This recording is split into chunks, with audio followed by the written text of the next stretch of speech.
When I got married, I told my husband that our family had a curse: if a married man cheated, he would get cancer and die within 6 months. My husband thought I was joking and didn't take it seriously. Later, when I caught him getting too close to a new intern at his company, I reminded him again. To my surprise, he got furious, accusing me of deliberately cursing him. Heartbroken, I asked for a divorce. But fearing I'd take his assets, he tampered with my car, ensuring I'd die in a crash. In this second life, I no longer remind my husband, nor do I mention divorce. I simply watch as he slowly walks toward his own ruin, then inherit all his wealth. Jessica, can you stop jumping to conclusions? You know perfectly well that Ivy is Lucas's sister. I've been extra nice to her out of respect for Lucas. There's absolutely nothing going on between us. My husband's impatient voice snapped me back to reality. And then, I realized, I had been reborn. Reborn to the exact day I first noticed my husband's suspicious closeness with the new intern at his company. Last time, after discovering my husband's questionable relationship with the intern, I had reminded him again about our family's curse. Honey, I told you when we got married, there's a curse in our family. Any married man who cheats will get cancer and die within 6 months.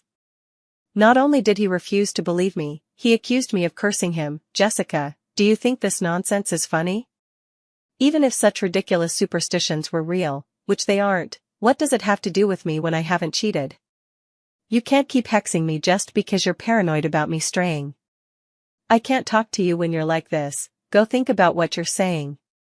That time, we parted on bad terms. My husband hadn't cheated yet back then, but if there hadn't already been signs of it, why would I have bothered warning him? My husband and I got together in college. After 5 years of dating, we got married, and now, 2 years into our marriage, our relationship had always been quite good. So my feelings for him ran deep. Even now, knowing my husband has strayed, I don't want to divorce easily. As long as he comes back to me, we can still live happily together. So to protect my marriage, from then on, I started visiting my husband's company frequently. Though at first, my husband seemed displeased, gradually his attitude toward me improved, returning to how it was during the best times of our relationship. I thought I had managed to preserve my marriage and chose to trust him. Until one day, I saw my husband coming out of a restaurant with Ivy on the street, then going back to her place together, and staying inside for a long time without coming out. Only then did I realize that the marriage I believed I had preserved was nothing but an illusion my husband had created for me. I called him and asked where he was. He lied, saying, just having a casual drink with a client. I'll be back soon. My heart felt as if it had been slashed by a knife, and the pain was unbearable. But I didn't lose my temper, I just smiled bitterly and said, really? Because I saw you entering Ivy's residential complex. Hearing this, my husband's first reaction wasn't guilt but furious questioning. Jessica, you actually followed me? I took a deep breath and said, I didn't follow you. I just happened to see it. With that, I hung up the phone and went straight home. Not long after, my husband returned as well. I said calmly, remember when I told you about the curse on our family? It's real. Before I could finish, my husband cut me off, his voice filled with anger. Jessica, will you ever stop? I already told you there's nothing between me and Ivy. She just had too much to drink at a business dinner, and no one came to pick her up, so I took her home. Can't you stop being so paranoid, always suspecting everything? And now you're threatening me with some curse. Seeing my husband's stubborn refusal to admit the truth, I stared straight into his eyes and asked, Henry, if you and she were truly innocent, why didn't you come out immediately after dropping her off? You only came back after I called you. Hearing my words, Henry's expression clearly showed guilt before he defensively retorted, you're being completely unreasonable. She invited me in for coffee to thank me, what's wrong with that? I saw the guilt in Henry's eyes as clear as day. With a cold laugh, my heart completely turned to ice as I calmly proposed divorce. Henry, let's get divorced. I did love Henry, but I couldn't accept a cheating man. Though I didn't know whether Henry and Ivy had already crossed that line physically, at this point, would it even matter? By asking for divorce now, I was actually doing him a favor. Henry froze, clearly not expecting me to bring up divorce. He laughed angrily. Jessica, are you trying to threaten me with divorce? Don't think I'll be scared just because you mentioned divorce. If you want a divorce, fine, but you leave with nothing. You won't get a single cent of my assets. Leave with nothing? Of course I wouldn't agree. Leaving with nothing is out of the question. What's rightfully mine, you can't withhold a single penny. The company may be yours, but don't forget, when it was in crisis, I invested money and put in a lot of effort too. Henry came from a single-parent family. His mother had passed away years ago, and his father never remarried. A year ago, his father also died from a brain hemorrhage. With many affairs left unsettled and unresolved, the company fell into crisis, leaving Henry, who had just taken over, completely overwhelmed and frantic. It was me who took out the $2 million my father gave me and invested it in the company. I also helped secure several partnerships, which ultimately revived the business and set it on a path to success. That day, we failed to reach an agreement and parted on bad terms once again. But I hadn't given up on divorcing Henry, so I began gathering evidence of his infidelity.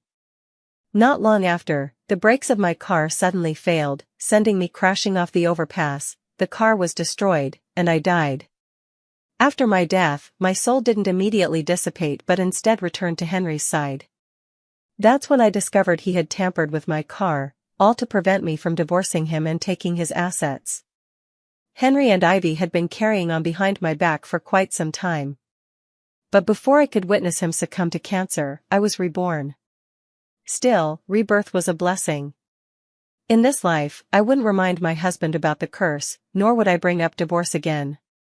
I would simply watch as he slowly marched toward his demise, and then inherit everything he left behind. I took a deep breath, suppressing the hatred in my heart, and softened my tone, saying something different from my past life. All right, don't be angry anymore. I didn't know Ivy was your best friend's sister before. I only asked because I saw how much you cared for her. Now that I know, of course I won't think anything of it. Seeing me say this, Henry's expression softened as well. As long as you don't overthink it. After so many years together, you should know exactly how I feel about you, don't you? I couldn't help feeling nauseated inside. Having experienced being murdered by Henry in my past life, how could I not be clear about his so-called feelings for me? Although he doesn't have such thoughts now, since it happened in the past life, it's only a matter of time in this one. I stopped paying attention to the ambiguous relationship between Henry and Ivy, allowing it to develop rapidly. And indeed, under my indifference, their relationship progressed even faster than in the previous life. Henry would use business dinners as an excuse to have meals with Ivy. Henry would gift her expensive jewelry and designer bags on her birthday. During business trips, he would bring Ivy along, and the two would even share a hotel room. Though I stopped interfering with Henry and Ivy's romantic developments, I hired a private investigator to monitor their situation. Besides uncovering details about Henry and Ivy, the detective also discovered the hidden relationship between Ivy and her brother. It's true that Ivy is the sister of Henry's close friend Lucas, but they share no blood relation. She's the daughter brought in by Lucas's stepmother. Moreover, the two have an inappropriate relationship. The private investigator captured photos of Lucas entering Ivy's apartment multiple times, only leaving the next morning. They also obtained pictures of the two passionately kissing in a car in the underground parking lot. In fact, Lucas was fully aware of the relationship between Ivy and Henry. It could even be said that Lucas deliberately placed Ivy by Henry's side. Clearly, the siblings had ulterior motives toward Henry, or more precisely, toward Henry's company. If it were just about Henry, that would be one thing, but if they had their eyes on Henry's company, they could forget about it. Henry's company could only be mine. Henry's company was a design firm. I held the nominal position of designer there but rarely went to the office, only participating in projects when necessary. But since I would eventually take over Henry's company, it was only natural to start familiarizing myself with it now. So I began appearing at Henry's office more frequently. My frequent presence made Henry think I had discovered his affair with Ivy. He felt both guilty and displeased. Even though his relationship with Ivy was now truly improper, he couldn't tolerate my suspicions. It made him feel insulted.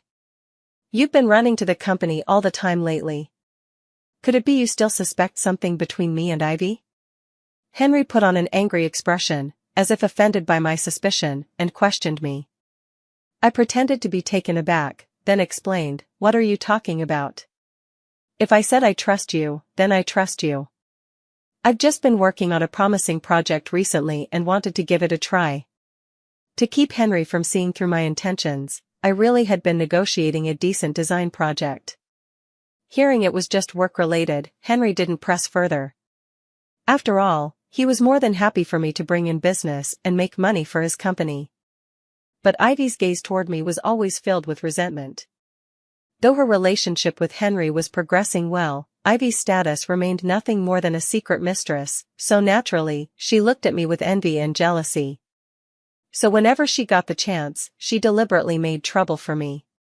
That day, when I went to the pantry to get water, I happened to run into Ivy. Ivy and I weren't exactly strangers. We had met a few times before when I accompanied Henry to dinners with Lucas, but we weren't close either. Ivy was very pretty, with the delicate, innocent look of a pure little flower, the kind that most appealed to men's protective instincts. No wonder even Henry, who had such high standards, had fallen for her. But women like her were never good people to begin with. Otherwise, she wouldn't have become Henry's mistress. Ivy pretended not to see me and deliberately bumped into me, spilling coffee all over me. Then, as if startled, she immediately bowed and apologized profusely. "I'm so sorry, sister-in-law. I didn't mean to." With that terrified, pitiful look of hers, anyone who didn't know better would think I had bullied her. But how could I not see through Ivy's scheming? So despite feeling angry inside, I managed to give a generous smile on the surface and casually said, "It's all right, I know it was an accident. I don't blame you. I'll just go change my clothes." Hearing this, Ivy didn't know how to respond. She had intended to provoke me into losing my temper so Henry would dislike me, but she never expected that I wouldn't blame her at all. "What's going on?" Henry came out upon hearing the commotion. Ivy's innocent eyes instantly welled up with tears. Just as she was about to say something, I spoke first. "It's nothing. Miss Lynn accidentally bumped into me and spilled coffee on me. She apologized, and I told her it's fine and not to blame herself." Since many colleagues around were watching, Ivy couldn't possibly deny it. "Be more careful next time," Henry said sternly to Ivy. In front of me, Henry naturally wouldn't openly defend Ivy to avoid arousing my suspicions. After all, Ivy was just a plaything to him. As long as I didn't threaten Henry's interests, he wouldn't turn against me for another woman. "Yes, Mr. Henry," Ivy replied, though she felt extremely hurt that Henry didn't stand up for her. But in the afternoon, Henry made an excuse about having a business dinner and wouldn't be coming home to eat, then went off to spend time with his little lover. So when I left work and ran into Ivy, she gave me a look full of smugness and provocation. After all, she's just a fresh-out-of-college girl, where would she know how to hide so many emotions? But to let their relationship develop smoothly, I naturally pretended not to notice anything. Anyway, since Henry had already effectively cheated, getting cancer would only be a matter of a month or two. Sure enough, before long, Henry started feeling discomfort in his stomach, loss of appetite, indigestion. Of course, I wouldn't suggest he go to the hospital for a checkup. Instead, I indirectly made all sorts of stomach-nourishing foods for him to ease his discomfort, making sure he wouldn't even notice his stomach was failing. Even if Henry had discovered it early and sought treatment, it wouldn't have been cured, because this wasn't ordinary cancer, it was cursed cancer. Once it appeared, there was no possibility of recovery. Moreover, it would claim his life within 6 months. The reason I didn't let him discover it early was simply to deny him any chance to prepare. Although Ivy knew her relationship with Henry couldn't be revealed to me, she couldn't resist flaunting her presence in front of me. At noon, as I was leaving the company, I saw Henry and Ivy returning from outside in the parking lot. Suddenly, Ivy let out an "oh no," and stumbled into Henry's arms. Instinctively, he caught her, but upon seeing me, he quickly pushed her away. Ivy, as if terrified I might misunderstand, hastily explained to me in a panic, "Sister-in-law, please don't misunderstand. There's nothing between Mr. Henry and me.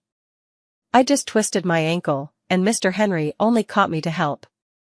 She said not to misunderstand, but deep down she wanted me to misunderstand, throw a tantrum, and make Henry dislike me. I smiled faintly and said, "What are you talking about?" As if I were such a jealous person. "I saw it, you accidentally twisted your ankle, and Mr. Henry caught you. If he hadn't, I would have thought him lacking in manners." Seeing that I wasn't provoked, Ivy looked disappointed. But when she realized I hadn't noticed their betrayal, she started mocking me for being foolish. Still, I didn't care.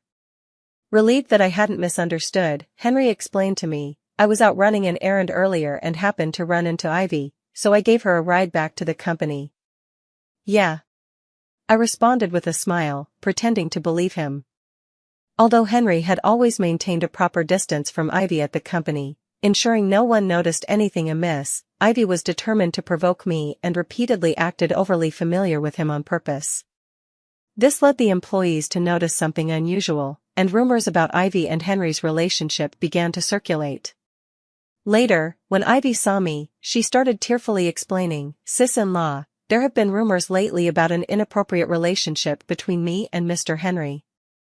Please don't believe them, there's really nothing between us. Mr. Henry only treats me kindly out of respect for my brother. If it bothers you, I'll go talk to Mr. Henry and leave the company." I reassured her, "Ivy, don't overthink it. I know Henry treats you well because of your brother. Don't worry, I'll talk to Henry and ask him to rein in the employees to stop the speculation and protect your reputation." Ivy immediately wore a constipated expression, feeling somewhat frantic inside.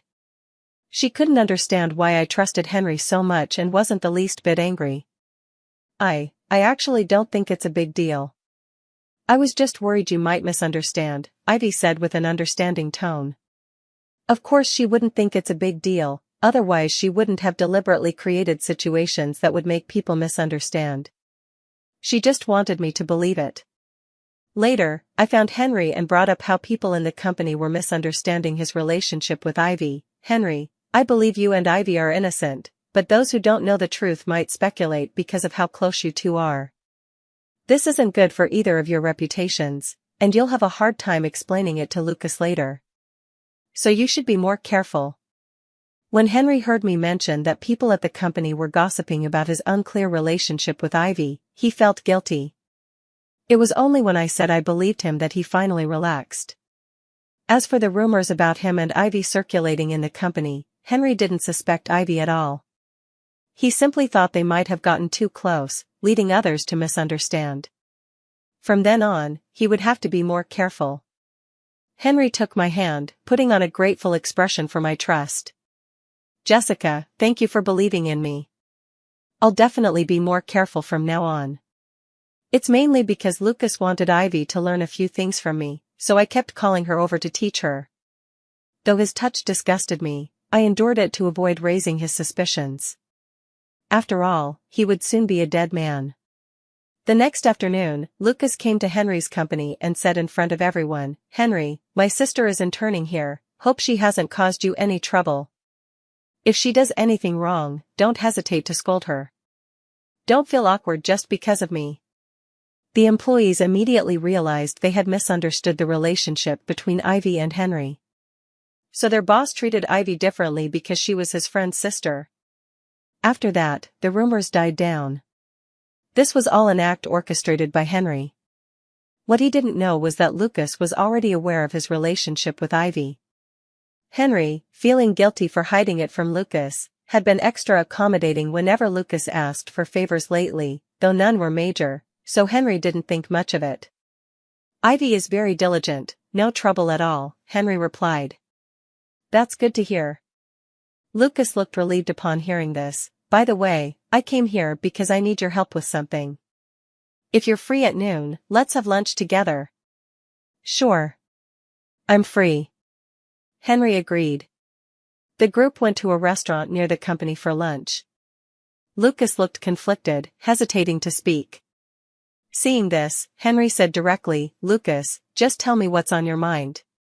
With our relationship, there's no need to feel embarrassed, right?"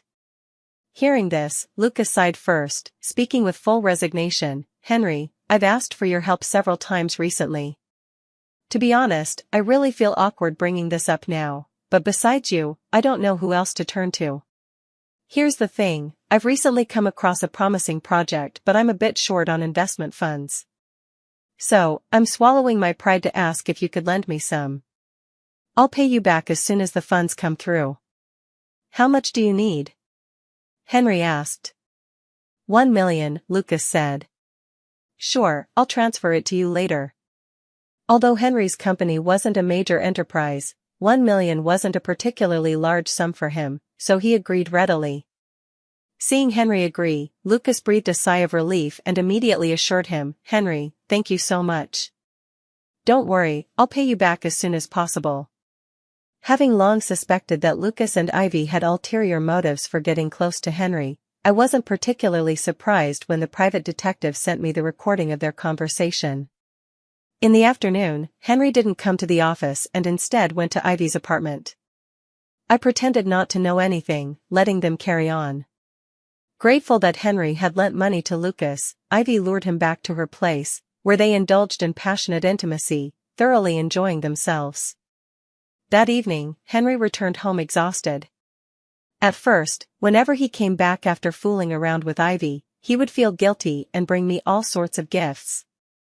Over time, he gradually lost any sense of guilt. It was my trust in him that emboldened him. What he didn't know was that I was waiting for him to die. By the time Henry realized something might be wrong with his stomach, it was already too late. So I didn't bother hiding the truth and took him straight to the hospital for tests.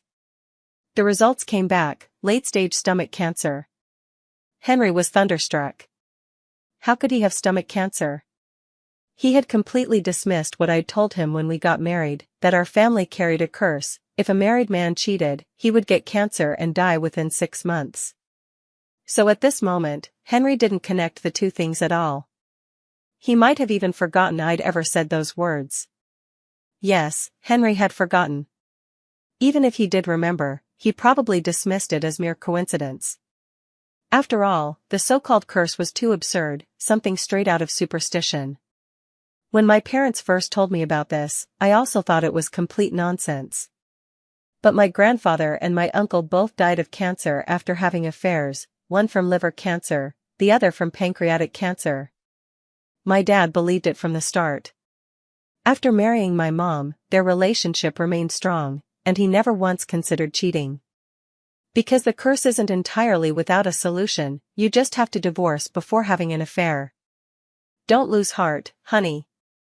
We'll cooperate fully with the treatment, I comforted Henry, though inwardly I was sneering.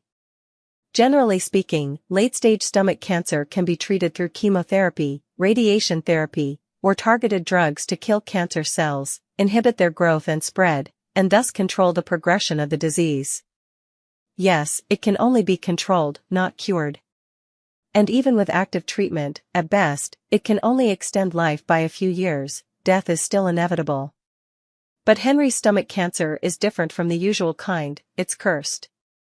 No matter how actively he treats it, he won't recover. So, of course, I fully support his treatment. After all, it's just a month or 2, and it won't cost much. What's the point of active treatment? It only buys a few more years anyway. Henry lashed out at me, but I didn't care at all. In the end, though Henry struggled to accept his stomach cancer diagnosis, he was terrified of death. Even if it meant just a few more years, he obediently underwent chemotherapy. His mood, however, remained terrible. He didn't just vent at me, but even doctors and nurses weren't spared. Since Henry started chemotherapy, he naturally couldn't manage the company anymore, so control of the company fell into my hands. I held a meeting with all department managers, explained that Henry had late-stage stomach cancer, and announced that all company affairs would be under my management from then on. Because this company was solely owned by Henry's family with no other shareholders, taking control was easy without any obstacles. Moreover, with Henry already in the late stages of stomach cancer, even with aggressive treatment, he could only live a few more years at most. The company would ultimately fall into my hands anyway. The first thing I did after taking control of the company was to fire Ivy. Ivy didn't know about Henry's late-stage stomach cancer, so after being fired, she immediately tried to contact Henry. But Henry was currently suffering from his illness. How could he possibly care about Ivy now? So Ivy couldn't even get in touch with him. Furious, Ivy came to confront me directly about her relationship with Henry. Jessica, I'll be honest with you. Henry and I have been together privately, so you can't fire me. Huh. I merely let out a cold laugh, not showing the slightest anger. Of course I knew long ago that you and Henry were already involved. All those tricks you used on me, I saw them clearly, I just pretended not to know. I even know that you and Lucas aren't actually siblings, and that you have an improper relationship. And your approach to Henry was deliberately arranged by Lucas, with the obvious goal of making Henry the fool. You. Ivy's eyes widened in shock, filled with disbelief that I could possibly know these things. A wave of fear spread from the depths of her heart. If I knew, did that mean Henry also knew, which was why he wasn't answering her calls? Though her approach to Henry had ulterior motives, she genuinely liked him and wanted to push me aside so she could take my place. You're talking nonsense, this is slander. Ivy hurriedly denied. But to me, it was nothing more than a desperate struggle. Whether I'm talking nonsense or slandering, you know the truth in your heart. If you don't want others to know, don't do it in the first place, I said with a faint smile. Also, there's something else you should know. Henry has been diagnosed with terminal stomach cancer. Even with aggressive treatment, he has at most a few years left. He no longer has the energy to deal with you. What? Shocked by this news, Ivy froze. Henry has terminal stomach cancer? I paid no further attention to Ivy, got up, and left for the hospital. At the same time, I sent the evidence I had gathered to Lucas's wife. Because of Henry and Lucas's close relationship, I had added Lucas's wife's contact information quite early on, though we rarely chatted. As for the matter between Lucas and Ivy, I never intended to hide it from Lucas's wife, it just wasn't the right time before. But now, the time had come. As soon as Lucas's wife saw the message I sent, she immediately called me. With photos as evidence, she didn't doubt me but simply asked how I had found out. I said, Henry cheated with Ivy. I discovered it while investigating their affair, so I sent you a copy. She thanked me. Let Ivy be dealt with by Lucas's wife. Now, it was time for me to tell Henry about this. In just a few days, Henry's face had grown noticeably haggard, not just from the torment of illness, but the psychological suffering was far worse. After all, the thought that even with active treatment, he could only prolong his life by a few years at most was agonizing. Ivy came to confront me today, saying you two have been together for a long time, I said calmly, without any emotional fluctuation. Henry was startled at first, then uneasy. He hated Ivy to death in his heart, hadn't he warned her not to blab to me? Why wouldn't she listen? Henry didn't deny it. Instead, he actively admitted his mistake and apologized, honey, I'm sorry. I couldn't resist temptation and made a mistake. Will you forgive me this once?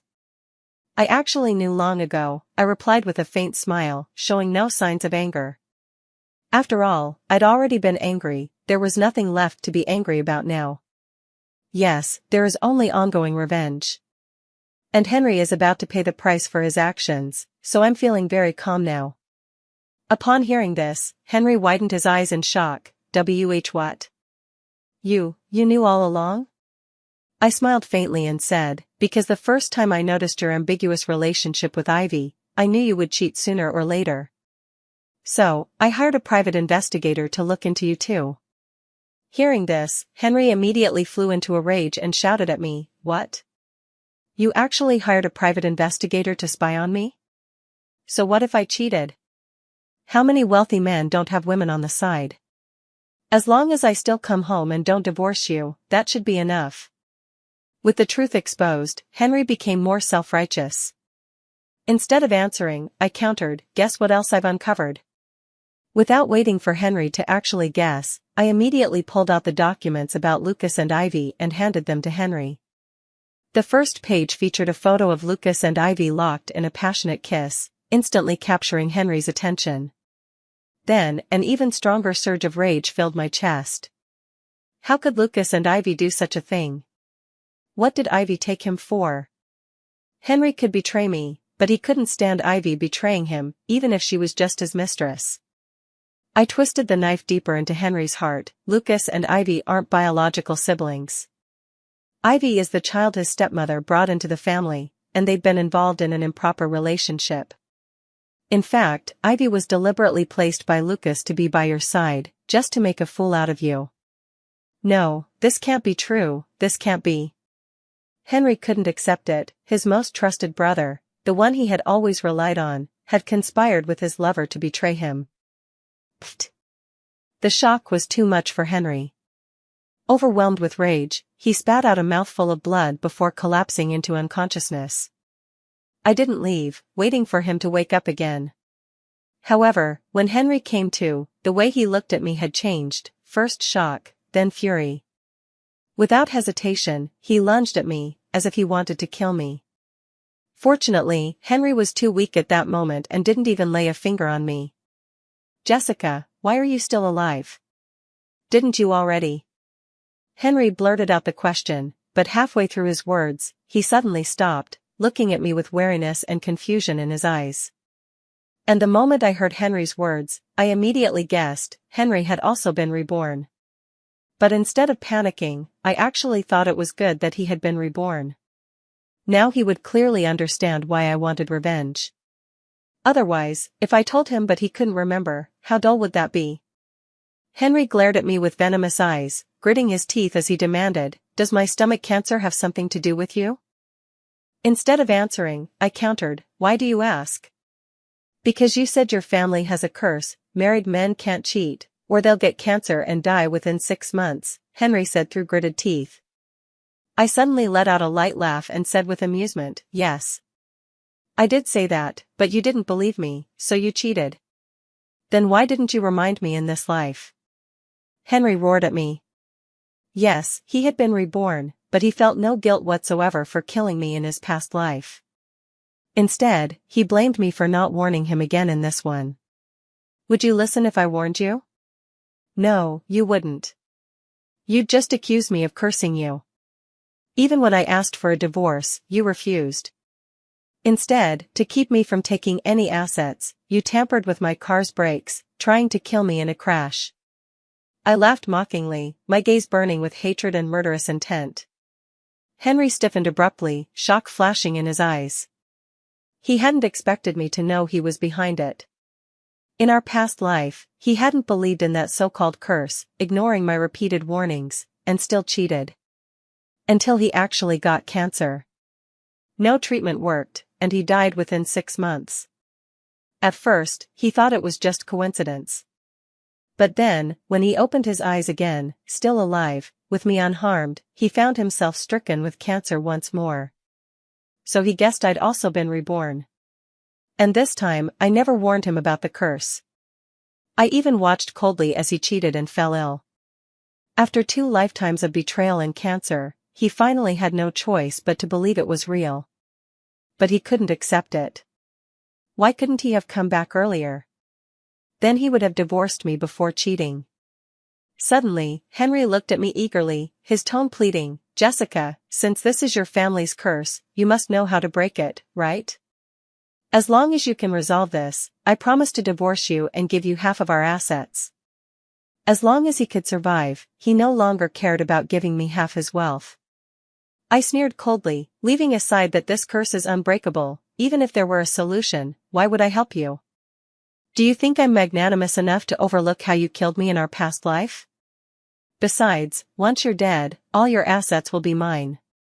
Why would I divorce you and settle for just half? You. Henry was speechless with anger. You're fine now, aren't you?